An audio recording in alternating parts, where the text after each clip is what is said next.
Hi, everybody. This is Jackie with the Sexy Politico. I'm here with Elias. Elias, can you tell the Sexy Politico a little bit about your podcast and about your platform before we get started? Oh no, certainly. My podcast was just called Politically High Tech. It went through two name changes. Said thank God I changed the first one. It seemed so self-serving, all about me. I changed the other one to something very weird very weird, cynical, and funny. It used to be called Politically Entertained with involving randomness, peer for short.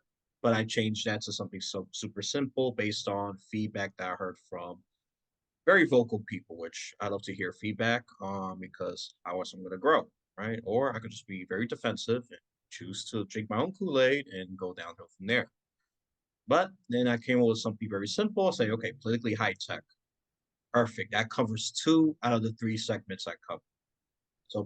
So politically, which I think it's pretty self-explanatory. I cover politics, sometimes history, depending on what I think is more urgent, pressing, and special or interesting at the time. And then the second segment is mid-tech, mid-game. I'm still debating on what the hell to call it. I think mid-game sounds better for most people. I won't be surprised if you agree with that. I talk primarily by technology, about how that's shaping cultural and political discourse and just what's going on with that. I mean, sure we heard that Meta continues to bleed billions and billions of dollars, no exaggeration. Oh, Uh, yeah. and And everybody's talking about Elon Musk buying Twitter and charging to keep your little blue check mark and all of that. yeah, that one I would have to side with the dissenters, the celebrities, or even left leaning people. I'm politically independent. I'm a registered independent, but I have to decide with the left of that one. So what I'm going to pay just to keep check. Isn't that supposed to be a symbol of legitimacy? A process was to go through. You're just paying for legitimacy that could be easily forged. You got the money, Exactly. you know. Exactly. I agree with that. I don't want to dive too deep. I don't want to dive too deep into that until you want to go back there. That's perfectly fine. But yeah, but that's actually I'll say the bigger news really. The Elon Musk, he laid off half, just about half the Twitter workforce. Oh yeah, I he put a know. wild card, and I would say I'm just gonna wait before I have my opinion on it. One Yeah, I side don't is kn- I don't know enough about it from right. which is why I don't understand all of it enough with the technology side. And so that's why I would want to speak to somebody who has more of a background in that. What I was hoping for us to discuss, the elections are on Tuesday. Right. I we're both in the United States. What issues do you see? What surprises do you think might come about on Tuesday? Oh man, the New York's governor race. It's so damn close. And I'm sure like a politically savvy person like yourself, New York is a blue state. A Mm-hmm. blue state, even though Republicans are making gains. I mean, it's hard to deny that. They are making gains. And if you would have told me a month ago that Lee Zeldin had a shot, I would laugh. I agree with you on that. I would laugh. But now, after seeing polls, and even Lee Zelda's ahead by one or two, even three 3 points of certain polls, like, whoa, this is you gotta vote. I mean, you can't emphasize it enough. You I have to vote. I tell everybody they have to vote. It doesn't matter what you have to vote. If you are and then I spend half the time getting people to register to vote, which is, the first step for everything.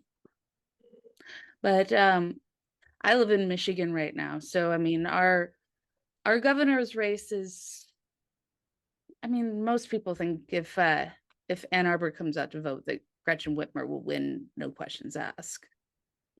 But Uh, so do you think Gen Z And is for going to my be in effect? Is hmm, that Gen Z a will be a part of this election? I would say I'll say to some degree. I don't want to give too much optimism because the most reliable voting bloc is always the elders. as long as you got those votes, as long as you got those voter support, you have a good shot at winning. That's probably sound a bit ageist in a positive way, but You're it's true. not though. You're not. I worked for a Democratic congressional campaign in 16, and they were like, we're not focusing on the 20, they weren't going to the universities. They were going to the retirement centers. That's your voters, and it's sad to say. And I'm hoping that Gen Z is all about climate change and climate change and climate change. That's their thing. That their thing is climate change. The millennials were all about getting gay marriage through, and now Gen Z is about climate change. But will they actually vote, or are they just going to be mad because the candidates aren't who they want? I think I mean, that's the conundrum with this voter block, right? They are definitely more politically vocal, I would say, than even millennials Mm. to some degree, especially with what you said, climate change, which the argument here, I mean, I'm about climate change, but I won't be as vocal. I mean, I do fit the millennial generation. So I mean, I personally focus that over the same sex marriage. Me personally, look, as long as two adults consent to it, I don't care. It's none of my business. Yeah. And this is coming from independent Christian, and I get pissed off when the Republicans use God as a political tool. So like, God gives free choices. God's giving you Mm, his standard, and then you go with your own standard.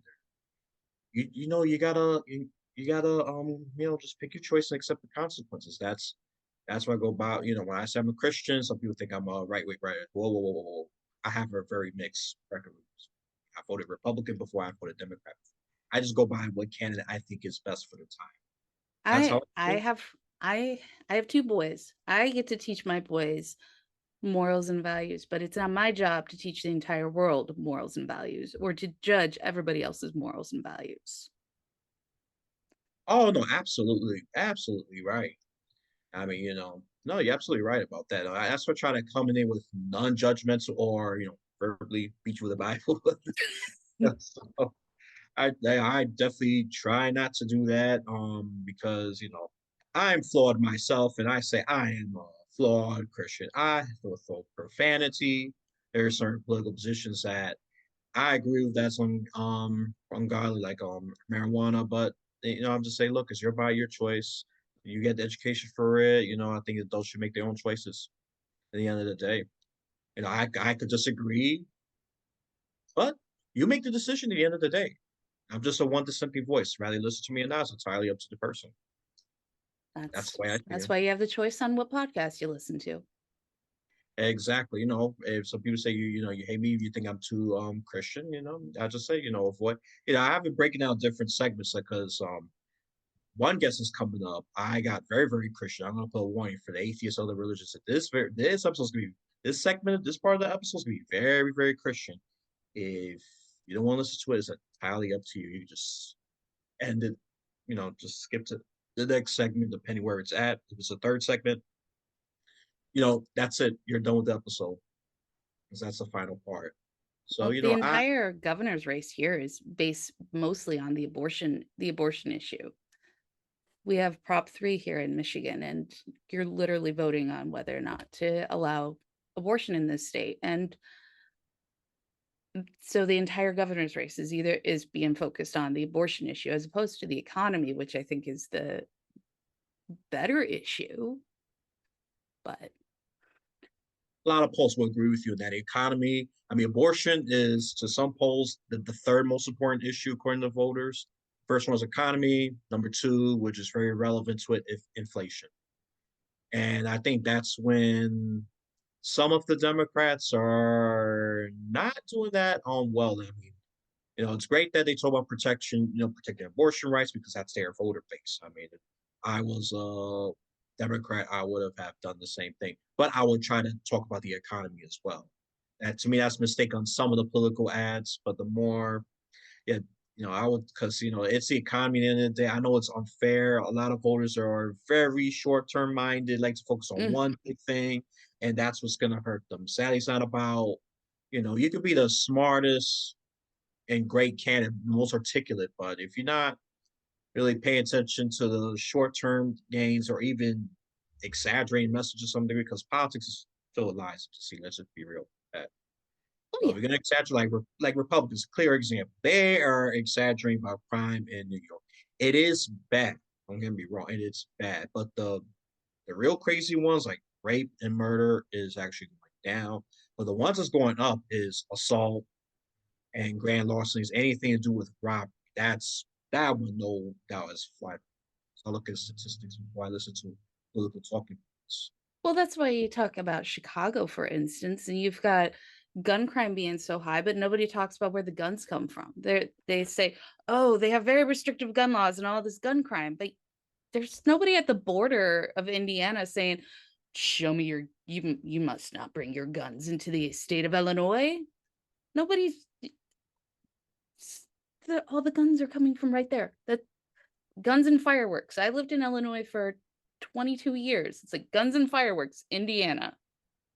You just drive them right over the border. I mean, I'll be open to what will be a great proposal that maybe interstate border patrol, maybe, or something like that. I'll be open to a discussion on that because I don't hear a lot of talk about that from definitely out of sight behind. But the only thing I'm gonna give credit to my local mayor, Eric Adams. He has tried to tackle that issue. I'm his success rate. I would say I'm seeing some small successes. I will say that much because gun shooting is definitely not as high like it was in the last 2 years. And I am in a moderately safe neighborhood, so and I've heard a couple of gunshots, boom, boom, boom, boom, boom. What? I'm actually a very boy. Pow, pow, pow, whatever. Horror sound effects. Sue me. So, Whatever. uh, No, I was in a school shooting in 2008 at my university, and I'm I am definitely pro background checks after everything that happened with that. I am so pro background checks. It's not even funny. But I think that that people in this country forget that every state can have its own laws up to a certain point, and they forget that federalism is a thing. I was having a long discussion with my father about how he didn't understand the re- how voting was different in every single state. He couldn't fathom that it would be that early voting's different in this state and mail-in voting's treated differently in another state, and that all of these numbers could come in at different times because of different state laws. And yeah, all 50 states have 50 different sets of election laws, and that's the Constitution says so. oh yeah, no, it says that, especially the 10th Amendment. So Yeah. yeah, I think people need to get re-educated. And Hmm. I mean, I was in one podcast that he was a bit resistant about it, but this one was just nicely stubborn by us. And no, people need to know at least the basics of it because just because you get a president, oh, everything's gonna magically get better. No, dummy. You need to get a lot of control. You got to get, the party has to get control of multiple aspects of the government. And then Federal, like, everything, the state governments also as well. People right, forget the state governments actually control your life way more than the federal government does. exactly. And that's why I say, oh, even local election, like city council. I said, no, you just don't pick president, and all of a sudden everything's gonna be better. You complain Well, about it's your not gonna say property he does taxes. not female, right? People Oh, complain about their property taxes and they're like, oh, that damn Biden's like, Biden has nothing to do with your property taxes. How about your school board members that you picked just because of the alphabetical order on the paper? right, but sadly, I think if I have to throw a random percentage go on a limb here, I'll probably say 90% of the people are not even aware of the school board or local or districts or whatever you want to call them. Each state got their own terminology for it, and even cities. You want to get deeper to that. I mean, me, like I said, I've been politically really active, even though I slacked off here and there. I would say since I was 18. I mean, I saw him as really as a centrist Democrat because there are certain things I have agreed with Republicans on, except for spending a crap ton of money on war. I've always disagreed with that. That actually drives up inflation just as well. I mean, I'll talk about that. So I'm gonna sound like I'm a bit attacking on the right because look, you talk about fiscal responsibility. I haven't seen a single successful practice of that. People in general, they do not fill the box of Democrat or Republican completely. No, Mm. nobody does. So how can we get more nuanced politicians into higher political office? If I could easily figure that out, I would have been a billionaire. Problem, I mean, the only thing I could say is, I mean, some states have already done this. I would have to condemn New York and New Jersey for it. Stop with the closed primaries. Only Democrat vote Democrat, Republican vote Republican. This is why we're getting people like AOC, not a big fan of. People like Marjorie Taylor Greene, not a big fan of. If you present to me as an extreme candidate, I'm instantly turned off. I don't care if you're D or R far, whatever. And I'm against extremists. My profile probably says that because y'all the ones that are ruining the country. You're only looking out for probably 2% of the whack jobs for you in. So no, I am not you know, that would be one thing. I I'm think not sure. political advertising is part of the problem. The way Okay. that we advertise in this country, I think we need to somehow change the way we advertise politicians because it's just snippets, snippets, snippets, snippets, and there's no nuance in the way that we can present a political candidate. No, I agree with that. And even and this is the one that overwhelmingly the left will agree with. Get rid of this whole corporate dark money. Just get rid of it. There's just Hmm. absolutely no point of that. That part I have to say the left has advocated for that. I think even some of the extreme left, that's the one I probably actually agree with the left on entirely. Yeah, just get rid of all that. That's why we got all this spending on ads. Maybe that'll reduce that altogether. Which that it's something I had in the back of my mind. But thank you for you actually triggered that with the whole ad critique.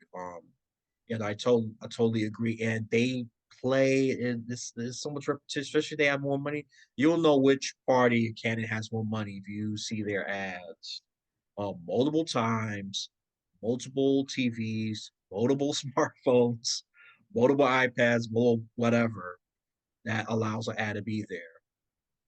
So I mean, New York, obviously, Democrats are the one with a whole bunch of money. Republicans are piss poor compared to Democrats, especially in New York City. And I think Republicans are kind of like becoming they're close to being a dodo bird. They almost want to be extinct.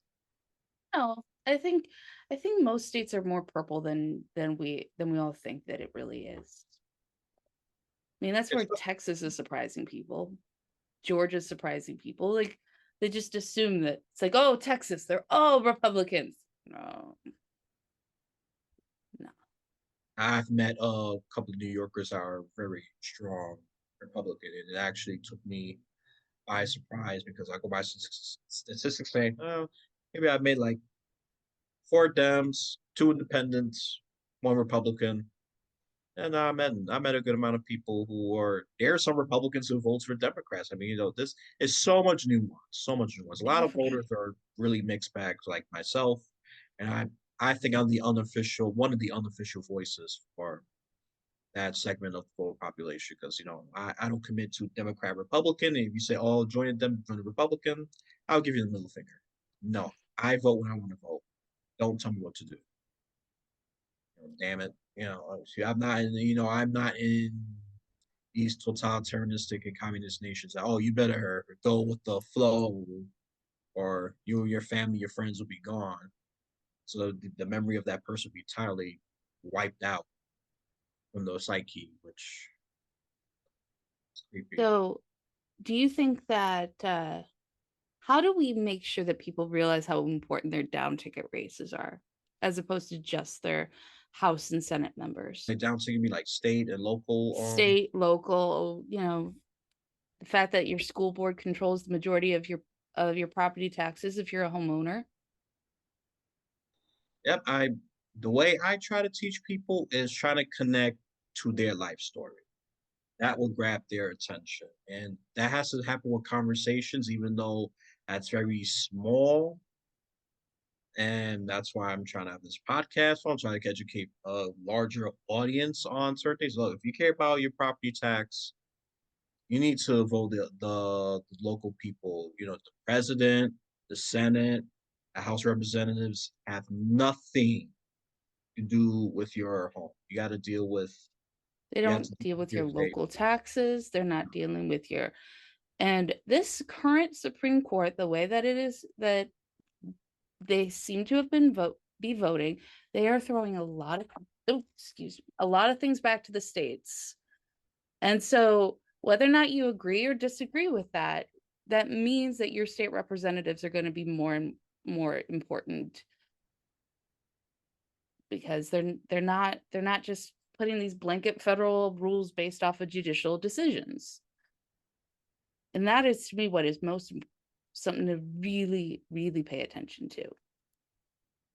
Yeah, you're absolutely right. When it comes to, I mean, with the abortion, they think they left it up to the states. That means that you already know what the red leading states are gonna do. They're gonna make it stricter than ever, and then blue states will do whatever they can to double, triple the legal protections of it. So it's a really hyperpolarization of the abortion issue, and that's why the Democrats are banking on that. I'm not sure it's gonna be as successful if you campaign that Oklahoma. Maybe it will, because Oklahoma is the strictest. I mean, it's almost you just can't abort just about at all. You got to go to another state, and that's going to be transportation, gas, and I'm Child care, because sure the it's majority of emotional, women, psychological stress. yeah, the I majority of mean, women who have abortions already have children. So they're also dealing with childcare, jobs. They're dealing with, and it's a it's a lot if you're going to try to go out of state. Pretending like people can just magically go out of state.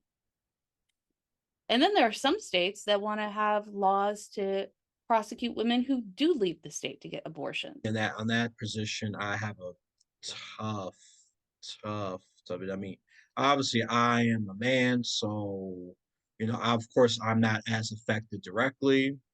May I acknowledge that? If it has to be a restriction on that, it has to be rational, not just totalitarianistic and criminal and all that. If it could be, allow abortion because the mother could die, rape, The incest, no. the issue that I, as a woman, have Right. is, who has been pregnant, is that in the a lot of states have the life of the mother, but at what point? A lot of these women are losing their right, are nearly dying, losing their ability to have future children, even though they have pregnancies that they know are non-viable, but there's still a heartbeat there. Like a woman with an ectopic pregnancy. An ectopic pregnancy will 100% kill the mother if it goes past a certain point. But if there's a heartbeat there, states like Texas cannot do anything about it. And so basically, they're just waiting for this woman's fallopian tubes to explode. And it will kill the mother. But there's a heartbeat there. All right. So one last question before we get kicked off of Zoom. Your profile says you're into board games and things of that nature. Do you have a recommendation of a board game for me to buy my husband for Christmas? He likes things like Settlers of Catan, Pandemic. Ah, oof, man. Oh man, you caught me there. I've been slacking off of that segment for a while. If he sounds like he's like a deep thinking, like high level strategy. Yep. Oh, I got two. One I'm more confident in, and the other one I am not as confident because one of them requires more of teamwork. So he's going to find buddies who wants to. Oh, he has bet. He has dude. He has guys. Okay, actually, both of them would be really good then. One would be Mage Knight. Very, very complicated. You have to think more meticulously. If you missed one detail, That if you have sounds one, like my husband there. He likes that sort of thing. yeah, the Mage Knight will be an excellent game. And there is an Ultimate Edition that has every single expansion. I think the price last time I checked was 120, but don't quote me on that. You see, fluctuate. Who knows? It might have reduced price or Black Friday, but since it's such a low profile thing, I won't bet on it. Yeah, that'll be that. That game, you have to strategize your resources, your terrain, what kind of enemy you're fighting, what's the objective overall, and you gotta deal with day and night. Day and night has different mechanics. So I'm not gonna worry you with too much details there. Each character is very unique, and two of my favorites personally is a Blood Witch, a woman, extremely powerful with damage. Her defense, well, her fire defense is decent, but because the rest of the defense is not that good yet. She's really like damage oriented, and I love using her. She can change mana to different colors, very versatile. Okay. Yeah, and she's good at the night too. Night is only more difficult. She gets stronger at the night if you use her. My second favorite would be the dragon. He's greedy, and I like to be greedy sometimes. And he's great at gathering resources. Heal. I love characters that can heal, self-sustain because I like to be careless at times, go for the charge, and is I'm not gonna give the names. The names are very, very weird and all that. But yeah, those are my two favorites. They're in the core pack. If they want to be super cheapo, get the core pack. Those two characters are in there. Those are my two favorites. Awesome. Oh yeah, Awesome. yeah. So and then the second recommendation I would say is Massive Darkness. This one is very team based oriented, very fast paced.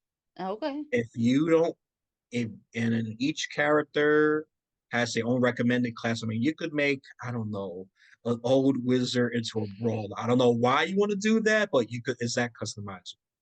And you get weapons and all. You get weapons, and you could also a good amount of weapons for a high level item.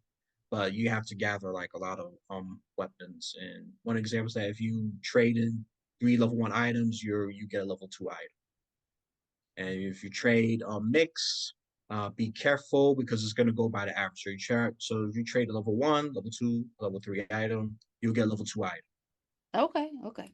Yeah, yeah. And my favorite is, well, he has my Elias.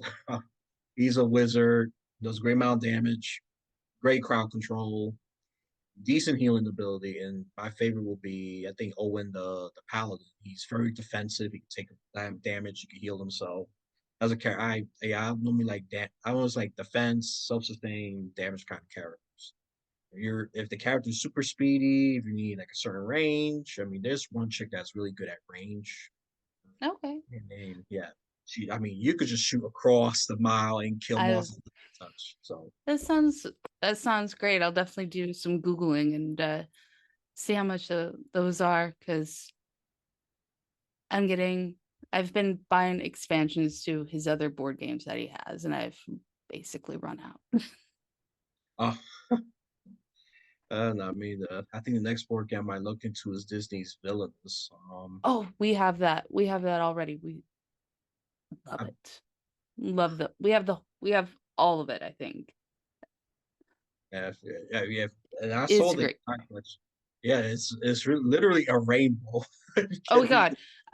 Yeah, it's great. And we're trying to teach our 4-year-old a little bit how to start playing it sort of, with modified rules, and he's into it as well. Oh, that's great. Oh man, I think I would have got along great with the family, especially the working aspect.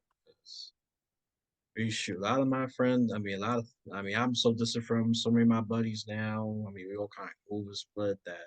I used to have events like that for other guys and even women. I say, I know what women are great board game players too. Yeah, it's all guy oriented. I got a couple of women in Wait a there. minute. Yeah, it's like No, no, No, no, no, I'm in there. So I'm getting tired of the sausage fest. The as spice. long as it's basically more depends on how people talk to me, whether or not I want to be in the room or not. Right, right. Yeah, If no, you I treat got me with respect, then I'll be willing to stay there, and I'll feel safe enough to stay there. yeah, no. After you were saying this, if someone say "fuck you, bitch," then obviously that's a turn on. Well, That's if my the husband's not in the room, then I'm gonna leave. If my husband's there, then that's a different story. he's the enforcer. Okay. Well, No, yeah, no, I get it. I get it. No, yeah, no. I mean, people gotta be more respectful to each other in general. I think that's the truth in everything in life and in politics. We just need to respect each other Yeah, as the rule, be nice to people and chew with your mouth closed. That's really what life should be about right now. right. But with this divide and I sign conspiracy there's a potential civil war is gonna happen. Well, this division just keep getting worse Well, and worse. didn't you know JFK is still alive and they're gonna find him in downtown in Houston? I think that'll be the day that I'll catch a heart attack and faint. If something like that happened. Well, thank you so much though for this interview. It's been great. And thank you for being on the Sexy Politico. And I'm hoping that we can talk again in the future. Oh no, I am available. I loved it. And one thing I want to say, this is more for women. More women candidates got to run because you are 51% of the country and House Representatives. You only got 27% of the seats. Truly not House Representatives. Definitely more minority to run. I don't want to sound like I'm catering to just get some woke brownie points, but I could care less about that. I'm just stating the It's fact. absolutely the truth though. And if things were really set the way it's supposed to be, when it comes to Senate, women would have had 51 seats. House of Representatives at least 220 seats compared to 100 and think 23. I mean, I could be wrong. It's probably one. It's definitely one. It's 127, but some of them are non-voting members. Oh, that's all I'm gonna leave with. So I think Zoom's gonna kick us out now. Yep. So thank you very much. No You have a problem. good day. You too. Bye.